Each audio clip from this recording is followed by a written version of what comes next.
क्या भारत अपने खुद के लड़ाकू विमानों और ड्रोन के लिए स्वदेशी इंजन बनाने की दिशा में एक बड़ा कदम बढ़ा रहा है? हिंदुस्तान एरोनॉटिक्स लिमिटेड द्वारा विकसित किया जा रहा हिंदुस्तान टर्बोफैन इंजन HTFE-25 इसी दिशा में एक महत्वपूर्ण पहल है। लेकिन क्या यह इंजन अपने तय समय पर तैयार हो पाएगा और किन चुनौतियों का सामना कर रहा है? आइए विस्तार से समझते हैं। HTFE-25 एक 25 किलोन्यूटन थ्रस्ट देने वाला टर्बोफैन इंजन है जिसे हल्के लड़ाकू विमान, ट्रेनर जेट और मानव रहित हवाई वाहनों UAV के लिए डिजाइन किया गया है। इसका विकास 2013 में HAL के arrow engine research development centre AERDC Bengaluru में शुरू हुआ था। इसमें ट्विन स्पूल डिजाइन के साथ 3 स्टेज लो प्रेशर कंप्रेसर और 5 स्टेज हाई प्रेशर कंप्रेसर जैसी अत्याधुनिक तकनीकें शामिल हैं। इस इंजन का विकास पूरी तरह से HAL द्वारा अपने संसाधनों से किया जा रहा है, जो इसे आत्मनिर्भरता की दिशा में एक अनूठी पहल बनाता है। 2015 में इसके कोर इंजन का पहला सफल टेस्ट किया गया। 2019 तक 2 कोर इंजनों का परीक्षण किया गया। हाई एल्टीट्यूड कोल्ड स्टार्ट और लेह जैसे इलाकों में परीक्षण शामिल थे।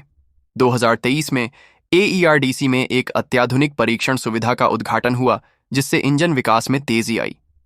2024 के मध्य तक 55% टारगेट स्पीड तक इंजन का सफल परीक्षण हो चुका था। HTFE-25 को कई हवाई प्लेटफॉर्म के लिए उपयुक्त माना जा रहा है। इसे HJT-36 Sitara trainer jet, combat air teaming system CATS, warrior drone और high altitude long endurance HAL UAVs जैसे आधुनिक हवाई वाहनों में इस्तेमाल करने की योजना बनाई गई है। ये प्लेटफॉर्म हल्के और अत्याधुनिक तकनीकों पर आधारित हैं, जिनके लिए एक कुशल और विश्वसनीय इंजन की आवश्यकता होती है। हालांकि इन प्लेटफॉर्म्स में इसे शामिल करने से पहले इंजन को सख्त परीक्षण और प्रमाणन प्रक्रियाओं से गुजरना होगा, जिससे इसके प्रदर्शन और विश्वसनीयता को सुनिश्चित किया जा सके। हालांकि इसमें कुछ चुनौतियां भी हैं। टाइमलाइन में देरी हो रही है। 2025 तक प्रमाणन पूरा होने का लक्ष्य था, लेकिन अब यह 2027-28 तक बढ़ सकता है। फ्लाइट टेस्ट बेड की कमी के कारण HAL के पास एक समर्पित फ्लाइंग टेस्ट बेड नहीं है, जिससे इंजन के विस्तृत परीक्षण में दिक्कत आ रही है।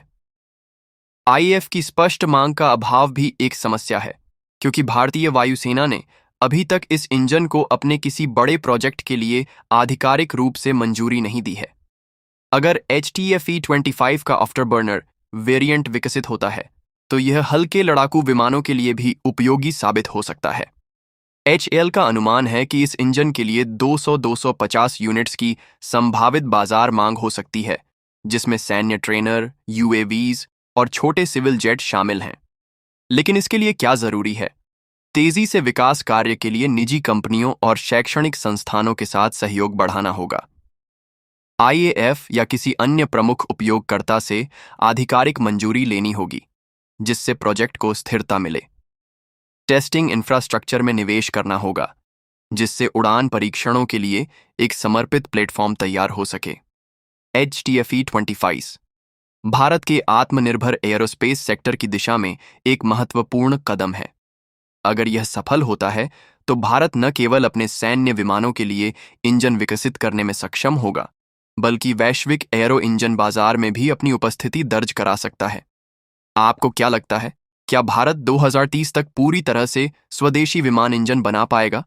हमें कमेंट सेक्शन में अपने विचार जरूर बताएं। और अगर वीडियो पसंद आया हो तो लाइक, शेयर और सब्सक्राइब करना न भूलें।